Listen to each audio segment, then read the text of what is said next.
Ready? All right, let's call the meeting to order and we'll get started with the Pledge of Allegiance.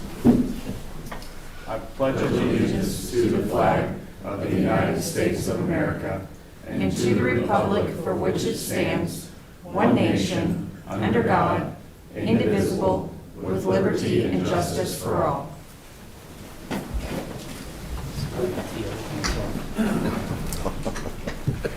All right, good morning, everyone. Welcome to the Shawnee County Board of County Commissioners. It's October 13th. I'm Aaron Mays. I represent District 3. On my left is Commissioner Bill Rippon. He represents District 1. On my right, Commissioner Kevin Cook. He represents District 2. Good morning, both of you. Morning. Our County Councilor, Rich Eckert's at my far right, and our County Clerk, Lisa Schmitz, at my far left. Good morning to both of you as well. Good morning, Commissioners. Let's get started. First item, please. All right, first item, item 2, unfinished business. A, consider approval of contract C 363-2025 with Landworks Studio LLC to award the department-wide master plan update project, deferred from September 29th, 2025. Good morning, Commissioners. Tim Laurent, Director, Parks and Recreation. So we had a chance I know you had a chance to listen to Brian Sturm with Landworks Studios, kind of give you a breakdown of what they're proposing. I don't want to take a lot of time going through this because we have talked about it. Just a quick reminder that this will sort of guide this will completely guide our direction for the next 5 to 10 years if approved. Wanted to run just briefly through the funding one more time. This does come from a combination of user fees, user fee revenue, sales tax funds, and private contributions.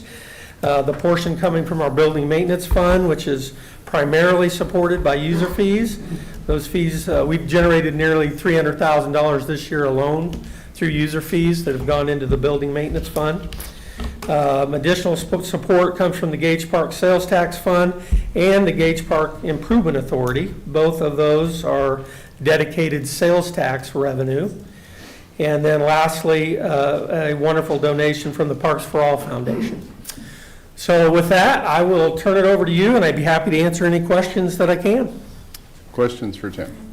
You said there was private funding for this? Parks for All Foundation. Parks for All Foundation? Yeah. Do they have a line item for that, or how? This came out of their general fund. Okay. So, all right. as you know, that fund is broken down between the different friends groups and organizations that are involved in the Parks for All. But they do have a general fund, and this is coming from the general fund. Okay. So, I'm sorry, did you have any other questions? No, So looking at this, you said the building maintenance fund is fee funded? Is that what you said? It's not entirely fee funded, but it's, I would say primarily fee funded. We have money that comes from different sources, golf. When you go to Bettis and you pay to get in, that money goes into our building maintenance fund. So there's varying ways that we fund that, but primarily user fee. I can't say there's no property tax in that fund, but primarily user fee. Well, that's what I was getting at is, I mean, we've got 4 sources of funding, and I was hoping to say that there's no property taxes being used as any of them, but it sounds like there might be a little bit. Jennifer and I talked about this briefly last week, but yeah, I don't want to say anything incorrect, so I don't want to say there are no property tax. I think there could be a portion of it. But remember, the building maintenance fund is just under $65,000 of this plan. So that's about, I think, about 25% of the cost, and again, I do think it's the majority of that is user fees.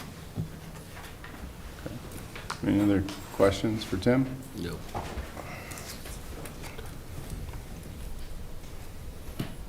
Is there a motion? I would move for approval. I'll second. All right, we have a motion by Commissioner Rippon, second by Commissioner Cook. Those in favor say aye. Opposed? I'm opposed. Motion passes 2-1. Thank you. Next item, please. Next item, item 3, consent agenda. We've got a number of items on the consent agenda today, all the way up to letter T. If there's no questions or concerns with any of that, I'll move for approval. Second. Motion by Commissioner Mays, second by Commissioner Rippon. Those in favor, well, you both said it at the same time. It was a draw. I just chose one. Sorry. Those in favor say aye. Opposed? Motion passes 3-0. Next item, please. Item 4, new business, A, County Clerk. 1, consider all voucher payments. Okay, total vouchers is $5,528,517.15. Significant payments include $371,288 to Elliott Equipment Company for 2 rear loader trucks paid from the Solid Waste Fund. And we have $700,141.34 is a progress payment to King's Construction Company, Inc. For completion on the Southwest Auburn Road from Southwest 29th to K4 Highway Road Improvement Project paid from the Infrastructure Fund. If there's no questions or comments, I would move that we approve the vouchers. I'll second. Motion by Commissioner Rippon, second by Commissioner Mays. Those in favor say aye. Opposed? Motion passes 3-0. Next item, please.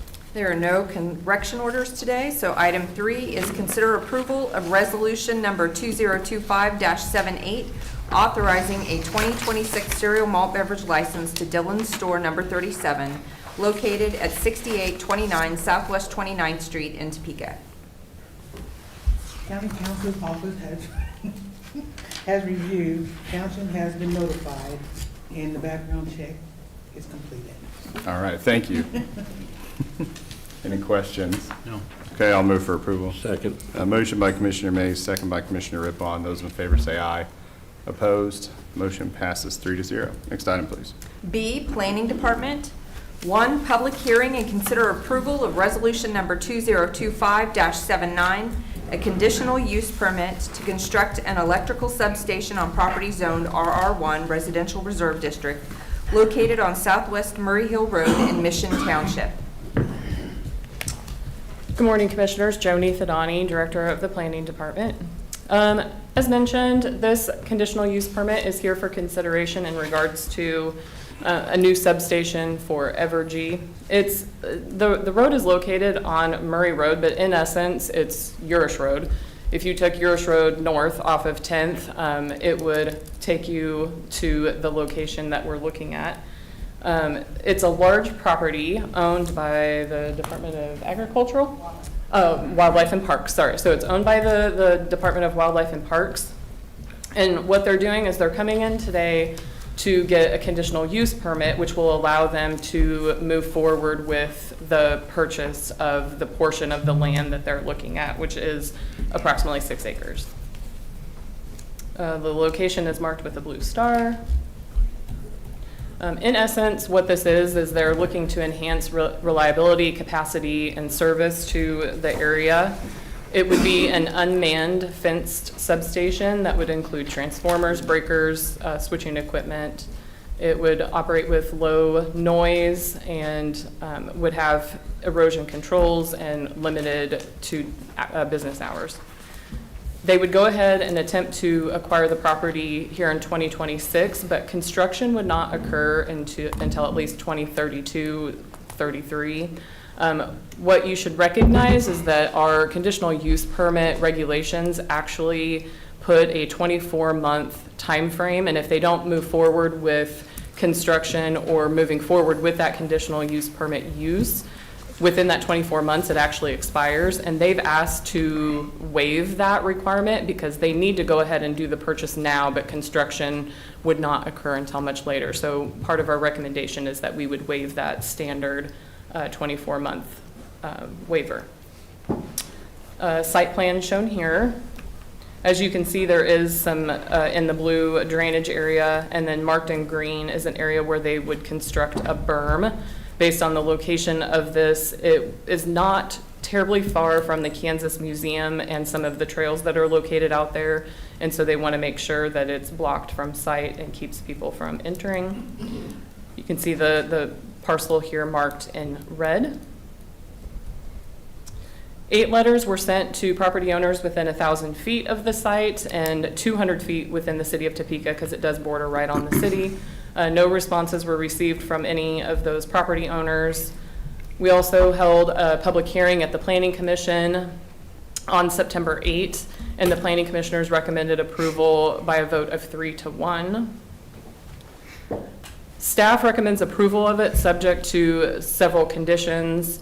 Mainly, those conditions relate to, at this point, the city is not requiring them to annex into the city, and it also isn't necessarily it's not requiring them to plat, but if there were conditions that would happen, like needing to have water or a bathroom, they would need to reach out to the city and determine whether or not a plat would be required at a later date. But as of right now, the city is not requiring that. AT&T has indicated there's some significant fiber optic lines, and so they must contact them prior to any construction to confirm the exact location of those. And then again, the condition that this not expire automatically. If we needed to have it expire based on some other set of circumstances, we would determine that at a later date, but it's not going to automatically expire unless for some reason we have to revoke it otherwise. Otherwise, I have no further comments on this, so I would ask that you open it for public hearing unless you have specific questions. I do know that the applicant is here and wishes to make a small presentation prior to consideration. Okay, I have one quick question. You know, we're talking about extending the conditional use permit past 24 months.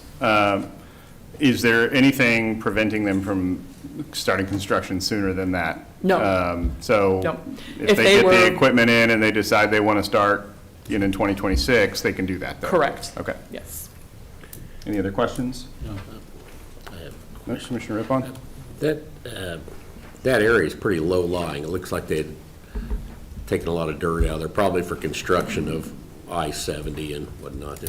Is this, I'll say, is this in a hole? Is this something that's need to get, will have to be built up to get it out of? I'm actually going to defer that question to the applicant when they can't come up, because I don't know the answer to that in terms of the lay of the land. They did have a drainage report done and have dealt with whatever drainage stuff that they're going to need to do for this parcel, but I will allow them to answer that specifically. Okay. All right. Okay, any other questions? No. All right, I'll make a motion that we open the public hearing. Second. Motion by Commissioner Mays, second by Commissioner Cook. Those in favor say aye. Opposed? Motion passes 3-0. We're in a public hearing. If the applicant would like to come on up. Good morning, Commissioners and staff. I'm Jessica Keck with Evergy, 818 South Kansas Avenue, Topeka, Kansas. And Joni did a wonderful job, but I'll give a little presentation as well on our proposed substation. So, as mentioned, it was off of Urish Road, just north of 10th Street. The location's there. The outline of the property's in blue, and then the actual substation location's in red. Currently, it's in cropland, and we will access it off of a new entrance off Urish Road.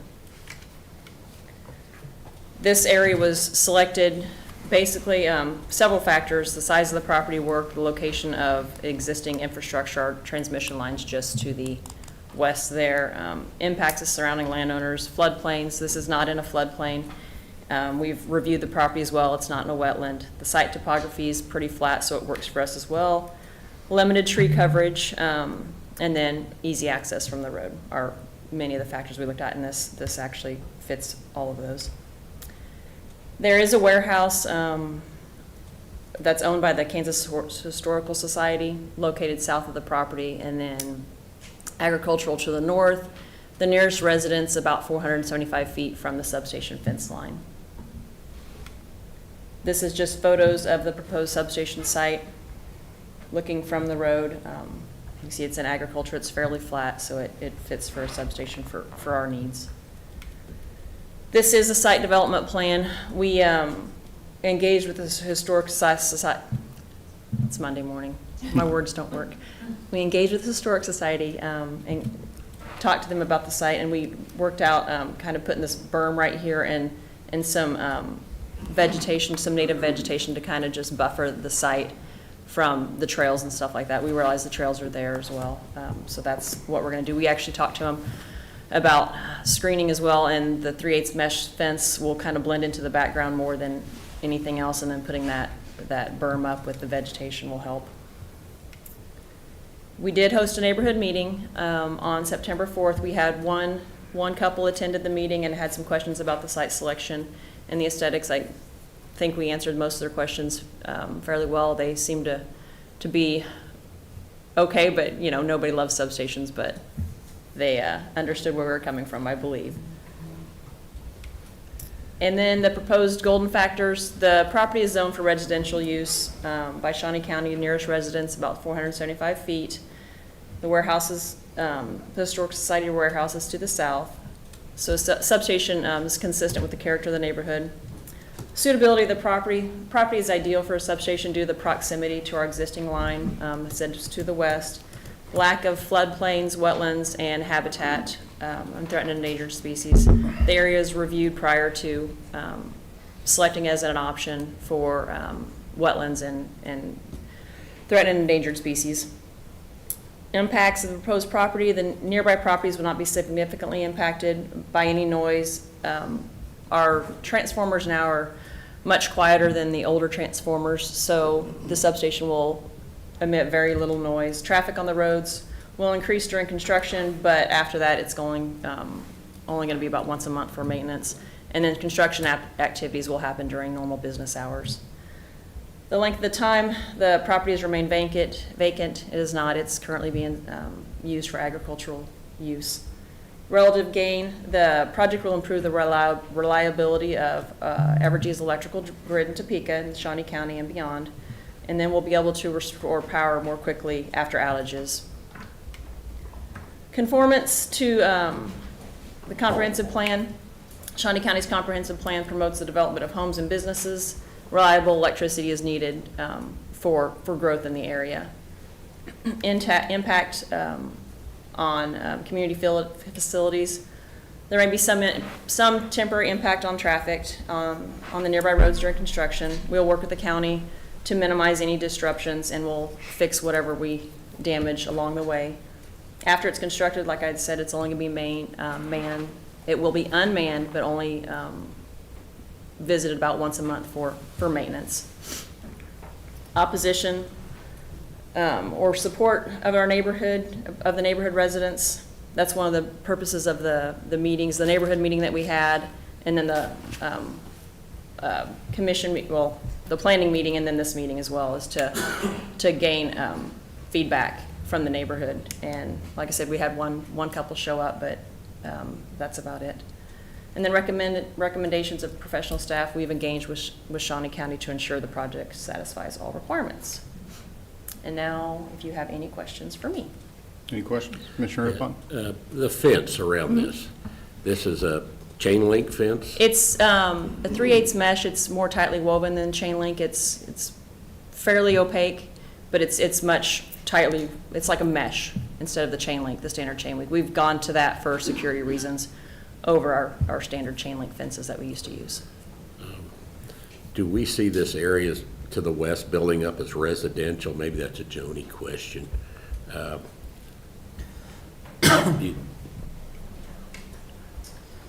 As mentioned, this is right by, so to the south of this property is City of Topeka. Right. I can't assume, but you know, anytime we've got vacant land where there's the potential to connect to services, I think that you have the potential to expand. I do not recall whether or not this is located within the urban growth area, but it is bordering right along their city boundary, and so I would assume that at some point there could be some extension. I believe that the hope of this substation would be to help with all of the development that could potentially happen more on the north of I-70, where the old movie theater and some of that is at, if there's expansion up in that area. So how tall is this fence? The fence itself is 7 foot tall, and then we'll have a foot of barbed wire, so 3 strands of barbed wire on top. I guess what I'm getting at is if this becomes residential area, would it be better if it was more of a, you've used like sound wall material, that looks like stone? Yeah, I thought it wasn't going to go away. So we actually had that conversation with the Historic Society because they were concerned about it as well. And we felt, and they felt as well, that a masonry wall that you were mentioning would actually stand out more and wouldn't blend as much into the surrounding area. As far as sound, it dissipates really quickly outside our substation fence line. I wasn't worried about sound too much, but I think that we say masonry, Yeah. but I think the sound wall look is better. So if you look If you're at this talking about map, being beside a residential area. right, so if you look at this map here, to the south is where the museum and grounds are. So I would not anticipate that any of that would develop residentially. Yeah. To the southwest, that's owned by the villages. They've got a lot of land there. That right there is their administrative offices, et cetera. And then they have other, like where their houses and stuff are all over in here. So I don't anticipate that this, at this point, would develop. If anything, maybe some of this stuff up in here, but again, I haven't looked to see what kind of floodplain or topography is there. And it won't develop to the east. That's pretty, that Yeah. goes uphill pretty fast over there. Yeah, and then, The east is all wildlife and parks, so they won't develop that. This one. oh, that's fine, thank you. Yeah, and then all of this is that wildlife and parks, and I believe that all of this is state-owned as Yeah. well. Has there been any talk about making that like stormwater detention, that low-lying area just to the north and east of this property? So the only area that they're purchasing would be the area in the Right. red. Everything else is gonna be maintained by Department of Wildlife and Parks. And so, however, if they continue to farm it or if they do anything more with that. Okay. All right. Any further questions? No. Okay, thank you very much. Thank you. Anyone else wishing to speak on this item, either for or against? Seeing none, I'll move that we close the public hearing. Second. A motion has been made by Commissioner Mays, second by Commissioner Cook. Those in favor say aye. Opposed? Motion passes 3-0. All right, out of the public hearing, I would make a motion that we approve the resolution. Second. Motion by Commissioner Mays, second by Commissioner Cook. Those in favor say aye. Opposed? Motion passes 3-0. Thanks. Next item, please. Item 2, public Thank you. hearing and consider approval of resolution number 2025-80 to establish an RV park and short-term cabin rental on property zoned RA1, Rural Agriculture District, located on Southeast Woodring Road in Monmouth Township. Good morning, Commissioners. Joni Thadani, Director of the Planning Department. As mentioned, this one is a conditional use permit for an RV and short-term cabin rental park off of Woodring Road. The parcel size is 119 acres and is located right on the border of Shawnee County and Douglas County lines to our east. As a precursor to getting started with this, I would like to mention that the proposal from the applicant significantly changed after consideration by the Planning Commission. At the Planning Commission hearing, we did have a significant number of residents appear, and many of them spoke in opposition to this item. After such, the applicant took into consideration the concerns of the neighbors and has actually sent us a new proposal that changes what was presented and heard at the Planning Commission. So I'm going to go through some of the history of this just so you have an idea, but I do want to advise that my recommendation at this point is that we not hold a public hearing and instead that we go ahead and make a motion to send this back to the Planning Commission for reconsideration of the new proposal. And so I will move forward, but just keep that in mind as you're looking at this. The location of this, as mentioned, is on the far east side of Shawnee County. The property was historically been zoned RA1, and again, this is not changing the zoning, it's just adding a conditional use permit for the property. There was a special use permit issued historically for recreational purposes. This ground was known as Camp Hammond, and a youth camp was running on this. In 1981, it was taken over by the YMCA, and they established a recreational field facility. It included some cabins and camping. It had archery and a pond and trails and various recreational activities. So the original plan included a mix of cabins and RV sites, and as you will hear once this comes back to you, the RV sites have all been eliminated, and so at this point, they're just asking to keep 15 cabins located on the property. Those cabins would each have water. It would be hooked up to a wastewater system and have electricity. They would not have a bathhouse or laundry facilities, and each of those units are two-bedroom cabins that could be rented. They would operate much like any other cabin facility where they could reserve online. There would be hours, there would be pet rules, there would be no overnight stays that are not within the cabin. The lake use would be for just non-motorized boat use like kayaks and canoes. There would be fishing allowed and some swimming. They would access the site from the southern portion of the land. There is a current access point that would be eliminated now, and they would move to where that would be at a further south spot to keep it away from some of the residential areas.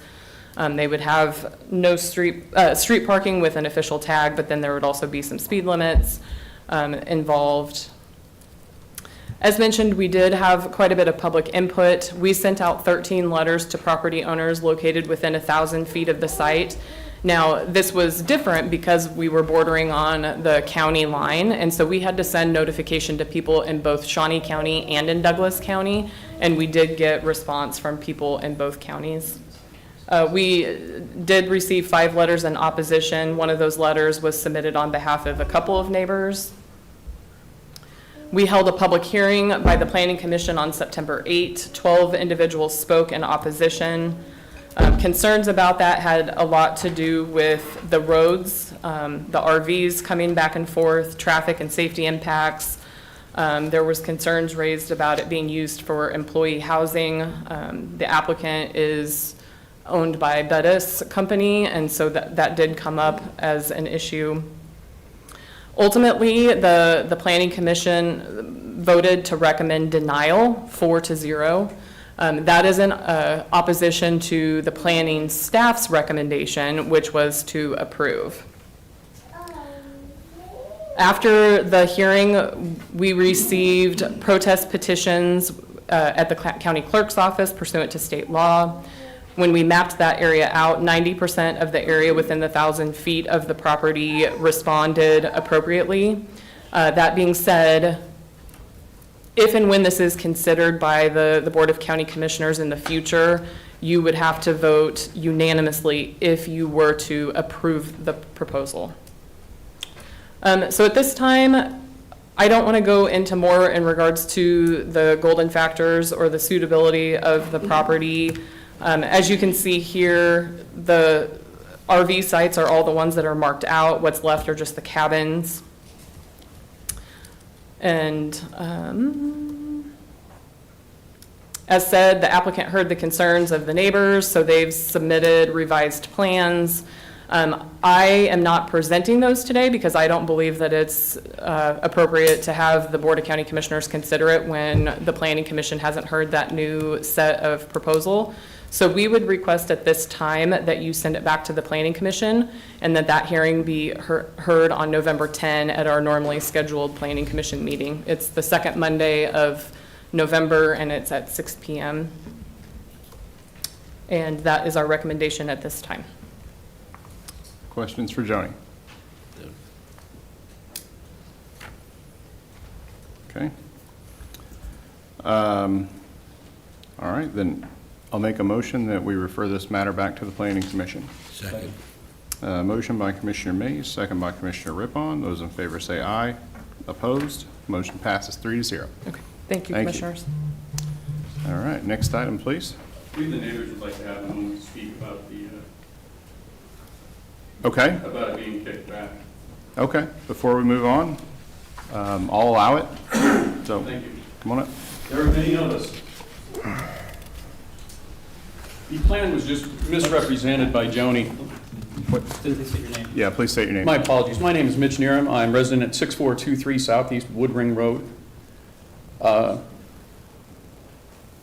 had a little bit prepared, and I will try and keep it short. I went on for about 15 minutes at the committee meeting. What I just heard is that there was originally a conditional use permit for Camp Hammond.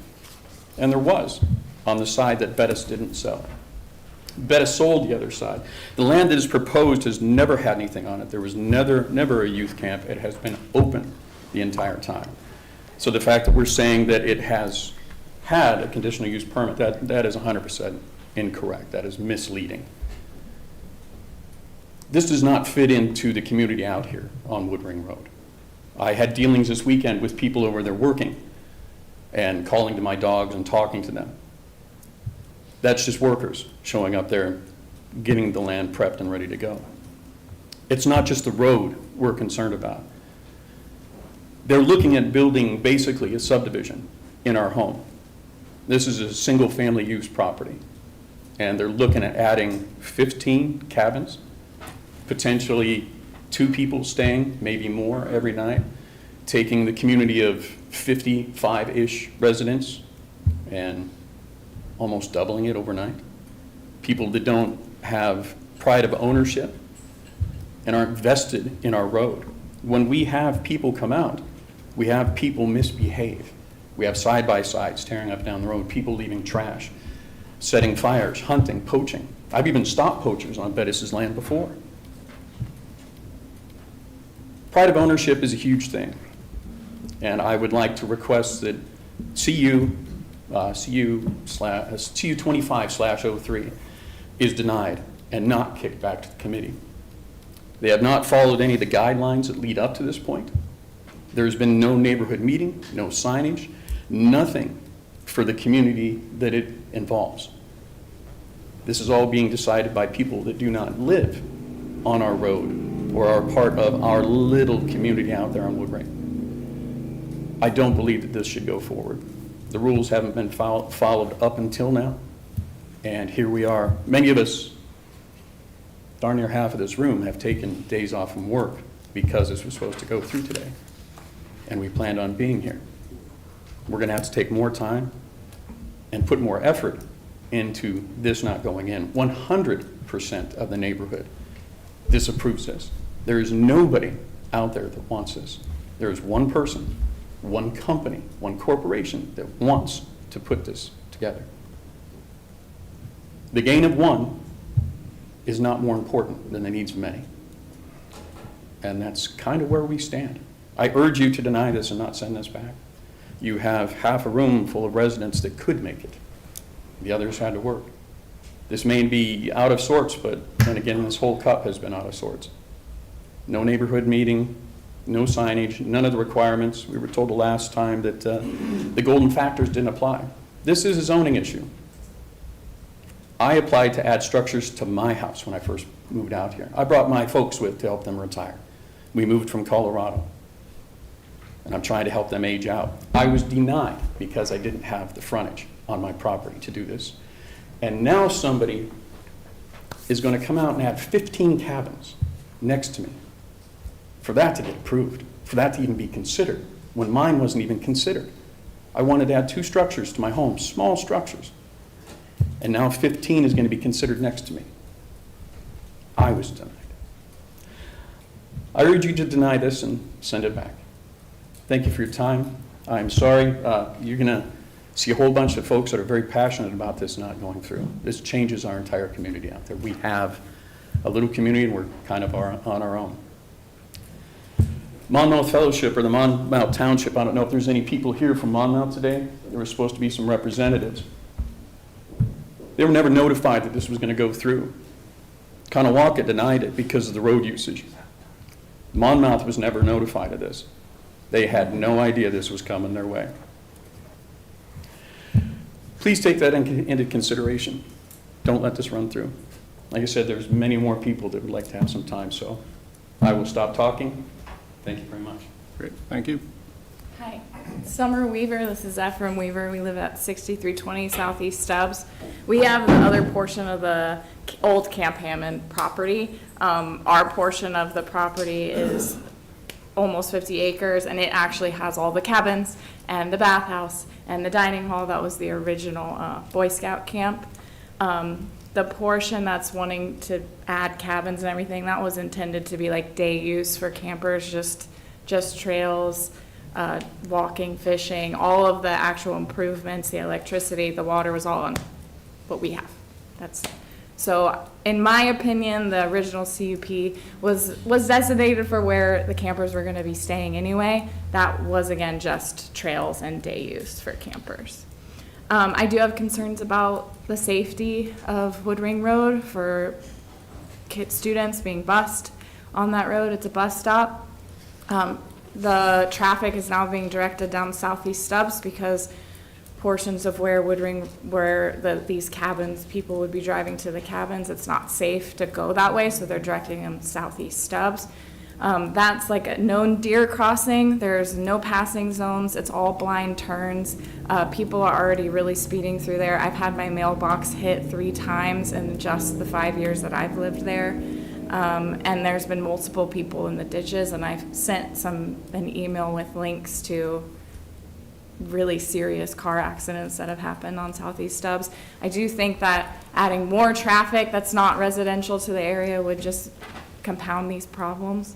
And so I also have concerns about moving this back to hearing. The steps have been followed. They made a plan.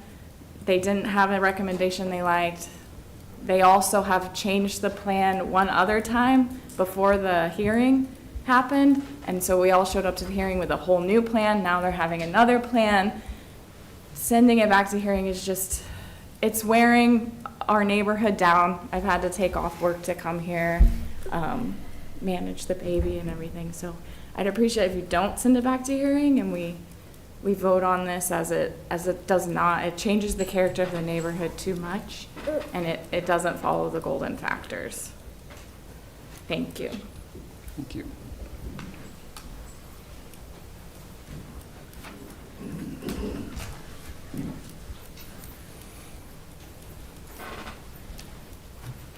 Hello, my name's Tim Fritz.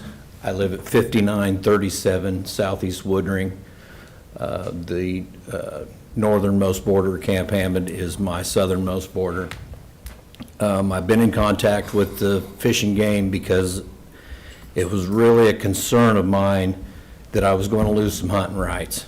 When public access comes, any discharge of any projectile needs to be outside of 1,000 feet of any public access. So I honestly thought I was going to lose some hunting rights to a piece of ground that I spent almost $500,000 on.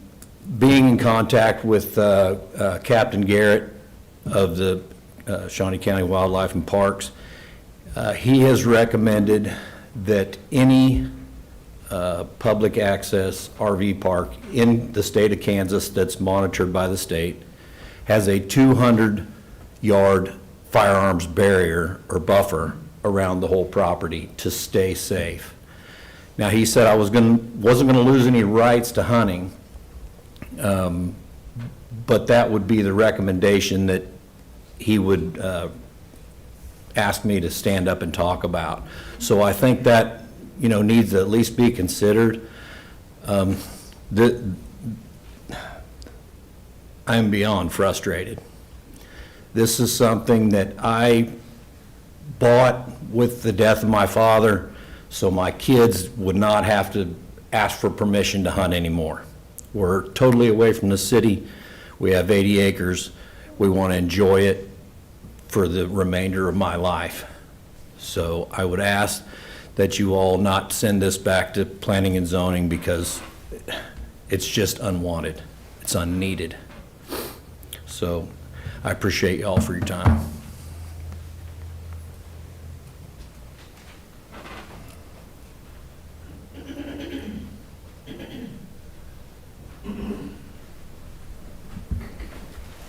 Good morning, Commissioners. My name is Jose Castillo. I live on 7946 Southeast 69th, directly south of the proposal. And like everybody else, you know, I came out there not by accident. You know, I wanted to be away from the city, away from commercial property. We're not going to have this, you know, located in our neighborhood. It's not in line with the character of the neighborhood. I also work at Lake Shawnee. I know what happens. You get all these people grouped together, you're going to have issues. We've had situations where we have to call the park police to come out there to confront some of these situations. You know, the park police can be there in 5 minutes. If we need, you know, if it's an extreme emergency, we can call 911, we'll get the city police, we'll get the sheriff, and we'll get the park police. Out there, it takes sometimes half hour before we get the sheriff to come out there. So it is, you know, very concerning for us. Not only that, if you're going to have 15 cabins, 2-bedroom cabins, you put, you know, 2 bunks in each of those rooms, now you got 60 people out there. You know, we know what they've done with the other property that they bought. They use it for their workers. You know, that is our concern. When you're going to have these workers out there, you're going to have alcohol, and in some situations, you're going to have a drug problem out there. So yeah, I mean, we are extremely concerned about this. You know, and here today, we started the meeting with the Pledge of Allegiance. We ended with liberty and justice for all. So we ask that you give all of our voices equal weight. Don't take away from the many to give to the one. Thank you.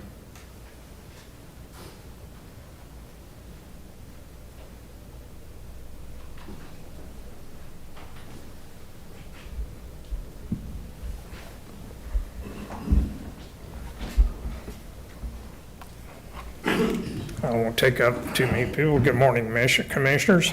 My name's Terry Adams, and me and wife Joy live at 6525 Southeast Woodring Road, and it's south of the Bettis property. This, if you sit and think about it, it's not that hard to figure out. I know what this housing development is for. And I'm not going to sit up here and go repeat stuff that my neighbors have said. It's the same thing. And it really doesn't have anything to do to give them back to the community. We've never met these people. And they've had it probably about 7 or 8 years. This is, with the cabins on there, it's no different than an RV park. I mean, as far as I'm concerned, they're there. As far as utilities and everything, get a lot of runaround on water meters out there. One of my neighbors bought the last one about 2 or 3 years ago. Well, I guess they got some more now. In closing, the only thing I got to do is just take a hard look at this. And it's not that hard to figure out. Thank you.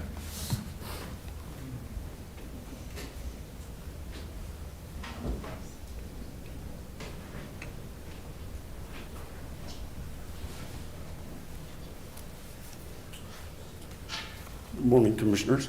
Dale Bonger, clerk for Monmouth Township. I'm just here to say that 69th Street and Woodring Road, we maintain the mile section of Woodring Road between 69th and 61st Street. Douglas County maintains the other mile. Our roads won't take it. Unless we didn't have people come to our township meetings, we would have never known this project was moving forward. I don't know where they sent the notifications, but none of us 3 board members received any emails, any letters in the mail, or anything. So we are opposed to it as a township. So.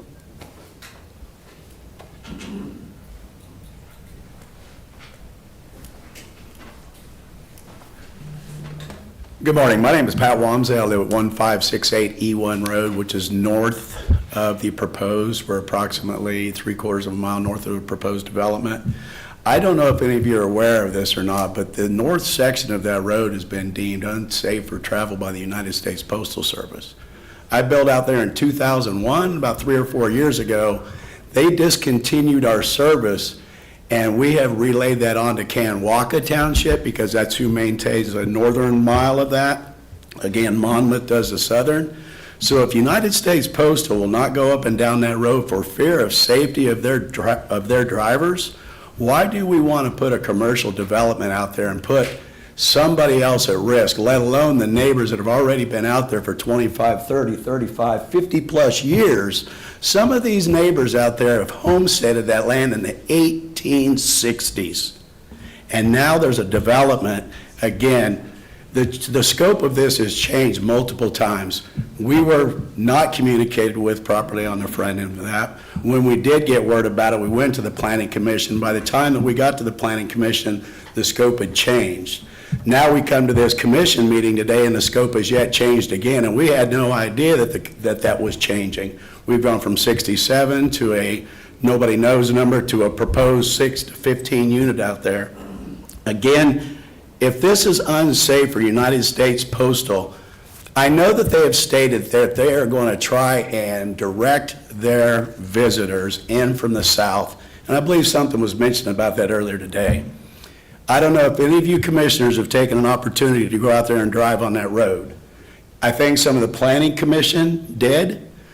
I think that they found the condition of the road to be less than subpar. The two bridges that come off of 53rd, I wouldn't call them bridges. They are low water crossings at best with crumbling concrete, and Kanwaka has mentioned that they are not going to dump any more money into it. They have talked about closing that section of the road, not improving it. Why would we want to direct traffic? Now, if you want to say you're going to direct it in from a different direction, if any of you drove that, you probably took the address and plugged it into your phone and GPS sent you there. If you live anywhere west of 53rd, east of Wood Ring Road, or west on 53rd, west of Wood Ring Road, east of Wood Ring Road on 16, anything north of that, when you plug that in, that is going to send you down 1600 or down 53rd to Wood Ring, E1 Road, and then south to that property, the shortest distance. And that is the section of road that United States Postal is deemed unsafe for travel. I, again, would agree with a lot of these individuals. I don't think it should be kicked back to the Planning Commission. I think you should just deny it, and if they want to approve it at a later time, they can do it appropriately by your rules. Thanks for your time.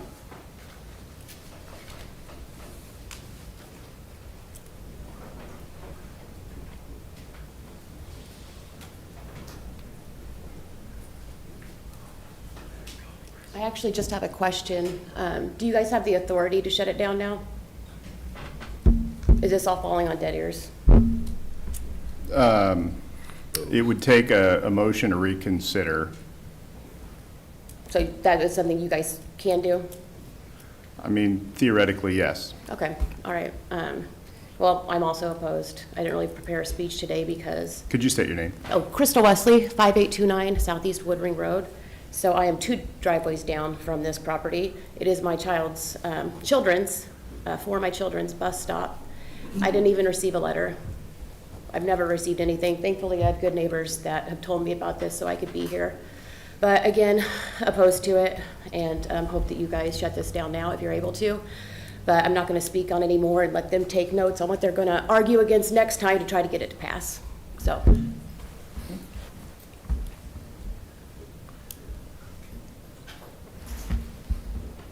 Anyone else wishing to speak today?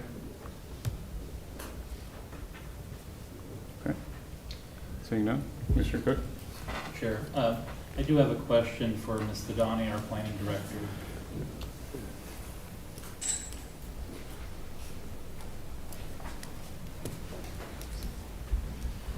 There were comments made during this public comment about work that is currently undergoing at the site. What work are we aware of and what is being done? I'm not aware of any work being done. I have no idea of anything. Okay. So as far as any excavation work or anything, would that need a permit that would come through your office? Not necessarily. If they were getting ready to do building and were clearing the land, they have the right to go do land work and do whatever they want to their property. The only time that they would actually come in and get a building permit would be once they're prepared to move forward with building cabins. At that point, they would have to have a building permit, but not to do any sort of excavating or clearing at this point. Commissioner Rippon? I heard a number of people say they weren't informed. What are we obligated to inform? Who are we obligated? Is it within 1,000 feet? Correct. So anybody who lives within 1,000 feet, and the one woman who indicated she didn't get a letter did not fall within our 1,000-foot scope. Everybody within 1,000 foot of the property line got a letter, whether they were in Shawnee County or Douglas County. Monmouth Township, we did send it to Gilda Singleton, to the email address that she has given us or that we have on record for her. If they didn't receive that, I don't know why they wouldn't have received it, but we did send that email. And he did stop by and gave me some phone numbers, and we can reach out to them and make sure that we have the right email address. But, we send out the notifications whether or not they receive them if we're not made aware of the correct contact information. Okay. I appreciate you talking to them. Sure, absolutely. Any other questions? No. Okay.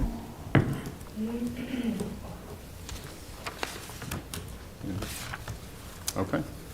Then I guess we'll go ahead and move on. Next item, please. Thank you, everybody, for being here. C, Public Works.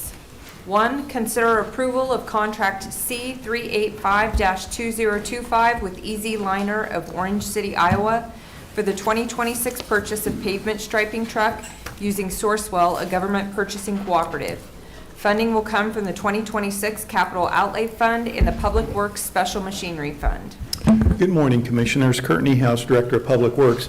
Before we get started with this particular item, all three items that I have on the agenda this morning are roughly the same. All three pieces of equipment were approved through the budget process that recently completed. They were a capital item that was approved. Two of the items will be purchased via Sourcewell, and the cab and chassis will purchased via a state contract. So, but getting into the Easy Liner, this is a new paint truck for us. The existing paint truck that we have was purchased in 2003. Many of the parts, there's no support, parts are unavailable. It's time to move on to something different. Paint striping is one of the most important things you can do to improve public safety. And one of the goals that we've had is to start using 6-inch striping on certain roads. So this paint truck will allow us on the fly to change from 4-inch edge stripes to 6-inch edge stripes. That is just an example of what the technology brings with a new paint truck. A lot of our work is with townships. We do striping work for Tecumseh, Mission, Soldier. We provide safety benefits throughout the county. So with that, I look forward to your questions or comments. Any questions or comments for Kurt? No. Nope. I would move for approval. Second. I've got a motion by Commissioner Rippon, a second by Commissioner Cook. Those in favor say aye. Opposed? Motion passes 3-0. Next item, please. 2, consider approval of contract C 386-2025 with Shawnee Mission Ford of Shawnee, Kansas for the 2026 purchase of a 1-ton F-350 4x4 single rear wheel extended cab and chassis, no bed, using State of Kansas contract 5600Q. Funding will come from the Public Works Special Machinery Fund. Kurt Niehaus, Director of Public Works. This is just a truck that we will put a special tool bed on the back, and it becomes a supervisor's truck. And when the supervisor is done using this truck, then it moves down and becomes a crew leader truck. So it will be used for a number of years, and of course, we're hopeful that it provides reliable service during that time. Again, look forward to your questions. Questions or comments for Kirk? Okay, I'll move for approval. Second. Motion by Commissioner Mays, second by Commissioner Rippon. Those in favor say aye. Opposed? Motion passes 3-0. Next item, please. 3, consider approval of contract C 387-2025 with Rush Truck Center of Casey, Missouri for the 2026 purchase of a tandem axle dump truck and plow using Sourcewell, a government purchasing cooperative. Funding will come from the Public Works Special Machinery Fund. Courtney House, Director of Public Works. This is the final item. Dump trucks are really the bread and butter piece of equipment that we use for our road maintenance work. Not only do we carry asphalt, gravel, riprap, in the winter, we carry sand and salt for snow removal. So these dump trucks are really what maintenance is all about. And we would like to purchase, or we try to purchase, one new truck a year. And for 2026, we'd like to purchase again on Sourcewell. In my memo that I provided to the commission, I have provided some pricing over the last few years of what we purchased, and I'm trying to show that buying on Sourcewell is competitive, and it allows us to buy the equipment that we want, because if we have standard equipment from national manufacturers, we minimize our parts list, what we have to maintain on inventory. We become familiar with the idiosyncrasies of these trucks, and so we prefer to purchase light-type trucks, cabin chassis, from one manufacturer, and that is International. So with that, I look forward to your questions. Any questions? No. I'll move for approval. Okay, I'll second. Motion by Commissioner Cook, second by Commissioner Mays. Those in favor say aye. Opposed? Motion passes 3-0. Thank you. Thank you. Next item, please. D, appraiser. 1, consider approval of contract C 388-2025 in conjunction with Douglas County, Jefferson County, City of Topeka, and the City of Lawrence for the purchase of digital color orthophotography provided by the Certix Corporation at a cost of $19,385 after a 50% split with the City of Topeka, with funding from the Land Records Fund. Good morning, Steve Bauman, County Appraiser. Thank you, that was very good and pretty much said most of what we needed. This is a contract basically for our aerial imagery that's used as our base layer for our GIS applications. It is used by virtually every department in the county, as well as public gets use out of it. The Shawnee County portion of that $19,000 is split equally with the City of Topeka, so the total costs, as you can see on the agenda memo, is higher than that, but our portion is $19,385. It is priced using state contracts, and I think Becky Neosi, our Register of Deeds, the funding for this is done through the Land Records Fund, so no tax dollars used, and it has been reviewed for form and legality by our County Counselor's Office. Okay, appreciate that. Any questions, comments? Yes. Commissioner Rippon? Do we get topo lines with this generally, or is this? I don't believe we do. I'd have to refer to our GIS. Okay, all right. All right. And do you know what time of year they take these pictures? Is this It's usually early winter? spring before leaves come on. Okay. After the snowfall and before leaves. Okay. All right. And it'll be early 2026. All right, any other questions? Okay, I'll move for approval. Second. Motion by Commissioner Mays, second by Commissioner Cook. Those in favor say aye. Opposed? Motion passes 3-0. Next item, please. E, Human Resources. 1, consider approval of contract C389-2025, Memorandum of Understanding with the Communications Workers of America, Topeka, Kansas, Local 6401, affiliated with AFL-CIO for the calendar years 2025, 2026, and 2027. Good morning, Commissioners. Mike Augustine with Human Resources. This morning we are presenting a contract with the Communication Workers of America, CWA, with negotiated wages for 2026 for your approval. Last year, the approved contract for 25 through 27 signed with the CWA contained a provision to reopen negotiations this year for the purposes of discussing a wage increase for the 2026 year for our Sheriff's Office Communications Center dispatch personnel, represented by the CWA. The agreed upon wage increase consists of a wage scale increase of approximately 12.13% for all CWA bargaining unit personnel and an applicable step increase.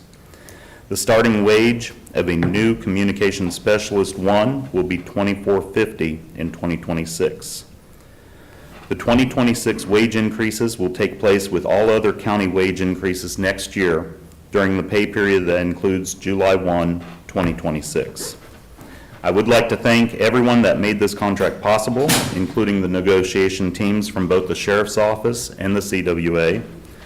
Also, a special thank you to our County Counselor's Office for their assistance with this process. I have with me representatives from both the Sheriff's Office and the CWA and invite them to the podium at this time for their comments. Thank you.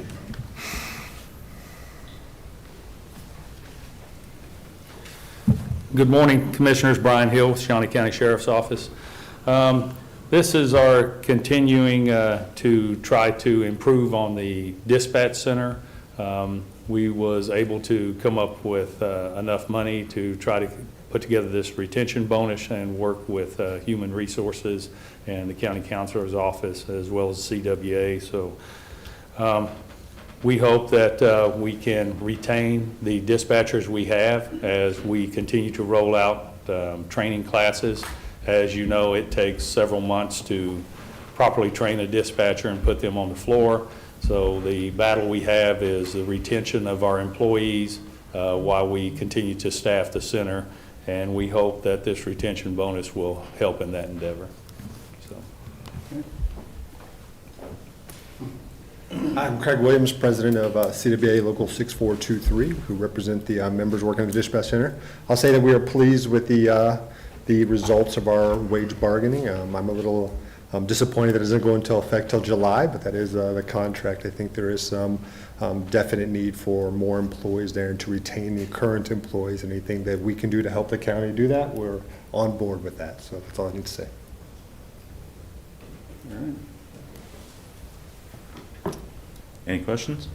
No, I'll just say happy to see this moving forward.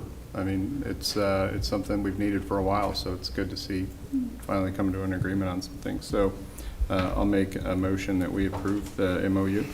Second. Motion by Commissioner Mays, second by Commissioner Rippon. Those in favor say aye. Opposed? Motion passes 3-0. Thank you, Commissioners. Next item, please. F, Information Technology. 1, consider approval of contract C390-2025 with Interior Landscapes for the purchase of furniture at a cost of $35,585.69, utilizing the State of Kansas contract pricing with funding through 2 project budget funds. Morning, Commissioners. Mark Price, Information Technology. This is just a request to purchase some additional furniture. This will allow us to bring all IT employees back into the offices here at 707. So they're all in one location. Again, this is being funded through 2 project budgets, and I can answer any other questions. Any other questions? Call for approval. Okay, I'll second. Motion by Commissioner Cook, second by Commissioner Mays. Those in favor say aye. Opposed? Motion passes 3-0. Thank you. Thank you. Next item, please. G, Health Department.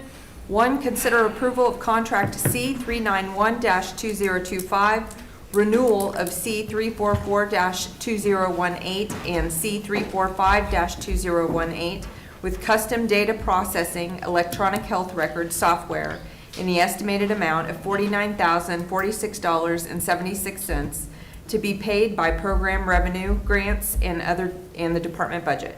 Good morning, Commissioners. Teresa Fisher, Director of the Health Department. This is a request to enter into another annual agreement with our current EMR company. This is our electronic health record we use for all of our home visitation services and then all of our multiple programs in our clinical services area. I'm happy to answer any questions you might have. Any questions for Teresa? Okay, I'll make a motion that we approve. Second. Motion has been made by Commissioner Mays, seconded by Commissioner Cook. Those in favor say aye. Opposed? Motion passes 3-0. Thank you. Thank you. Next item, please. H, County Counselor. 1, consider approval to issue an RFQ for lobbying services. Good morning, Commissioners. Rich Eckert, Shawnee County Counselor. This is something that we've talked about in the past, and we certainly talked about it at budget time. This is the RFQ that will allow us to go shopping. I will point out a couple of things that we're not looking for the typical lobbyist services, in other words, like a weekly newsletter about what the legislature's done. We're adequately served by a KAC and some of the other services that we currently have. So that isn't this. And we're not even necessarily looking to get anything changed from the statute side of things. We ourselves, this county, we amended a statute literally last year with a little bit of help from KAC. So we're not looking for things like that. This is more of a project-based request that we're going to go out and look for. And additionally, the other thing I would like to point out is that there's a heavy emphasis on being able to lobby at the federal level here. So if you read through the RFQ, you'll see that it's mentioned several times. And I think a familiarity with how things work in Washington, D.C. is a heavy component of this. So with that, I'll answer any questions that you might have. Questions? I would move for approval. Second. Motion has been made by Commissioner Rippon, seconded by Commissioner Cook. Those in favor say aye. Opposed? Motion passes 3-0. Thank you. Thank you. Next item, please. I, Commission. 1, consider canceling the November 6th work session. Okay, November 6th is the morning of the State of the Community address, and so none of us will be here. Presumably, we will all be there instead, so I guess that will be an open meeting, so I'll make a motion that we cancel the November 6th work session. Second. Motion has been made by Commissioner Mays, seconded by Commissioner Cook. Those in favor say aye. Opposed? Motion passes 3-0. Next item, please. Item 5, public comment. Okay, we have one person signed up. That is Laura Burton.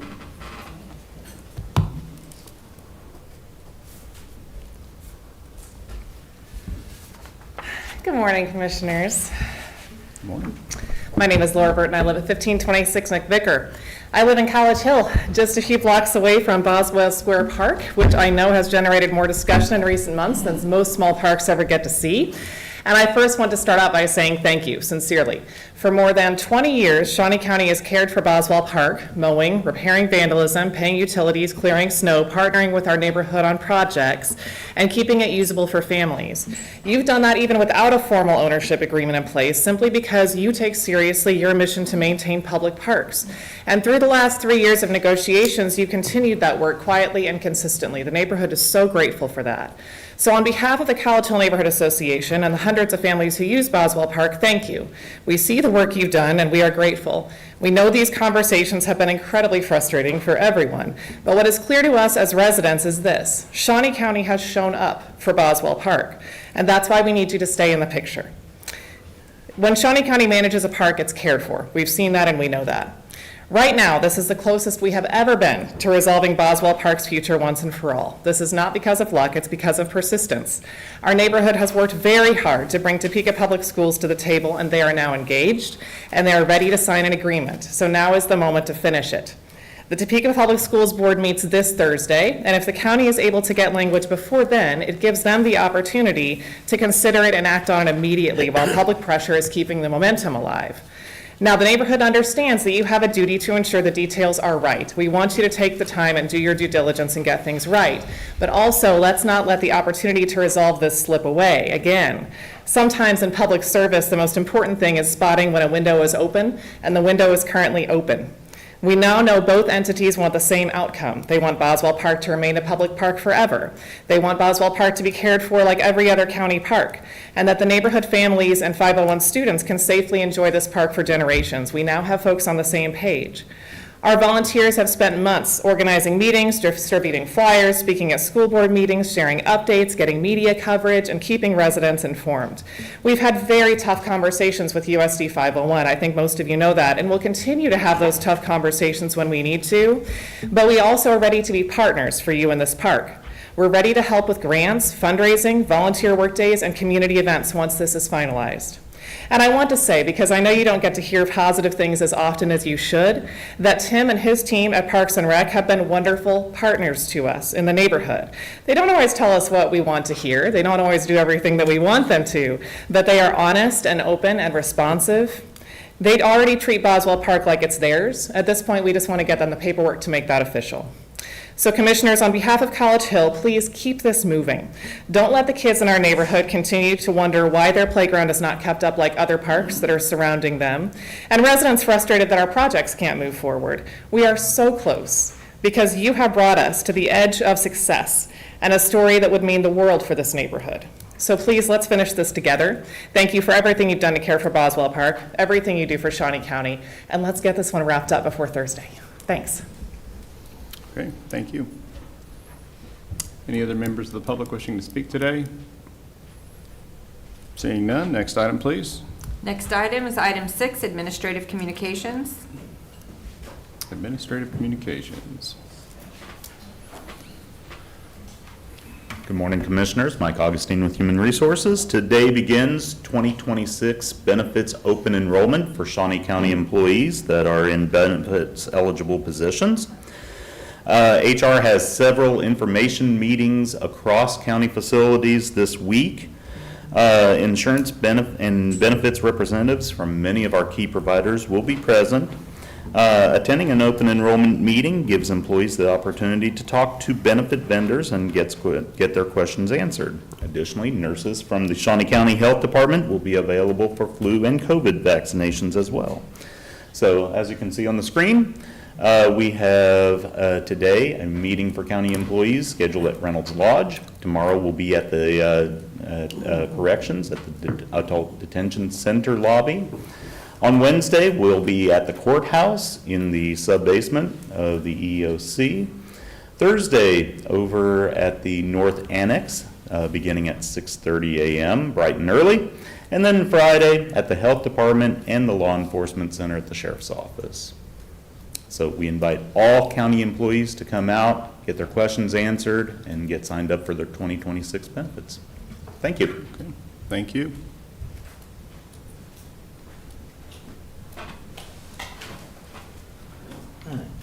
Good morning, Jake Fisher, Shawnee County Elections Office. Just wanted to remind everyone that registration closes tomorrow. So if you are not registered or have recently moved and you need to update your registration, you have until tomorrow at 5 p.m. at our office or online until midnight.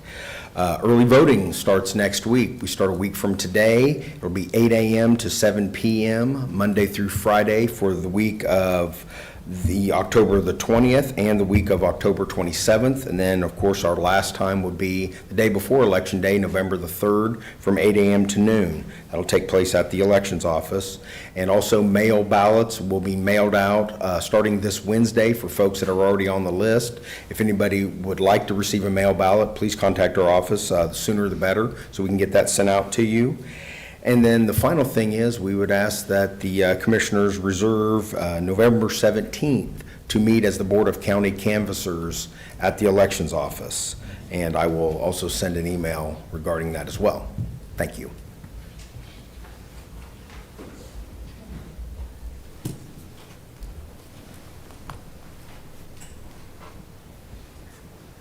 Good morning, Commissioners. Joni Thadani, Director of the Planning Department. As you know, we've been working on solar regulations over the last year or so.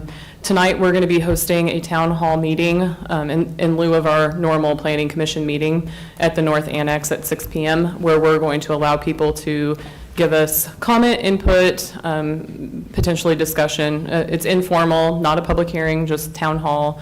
allow us to discuss our solar regulations that we are working on and considering. Thank you. Thank you. Anyone else? All right. Commissioner Rippon? It's a good weekend for football if you're a Chiefs fan or K-State fan, so.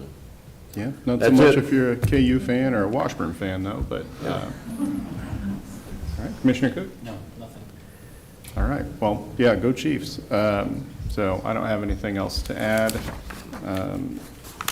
Next item, please. Next item is item 7, executive session.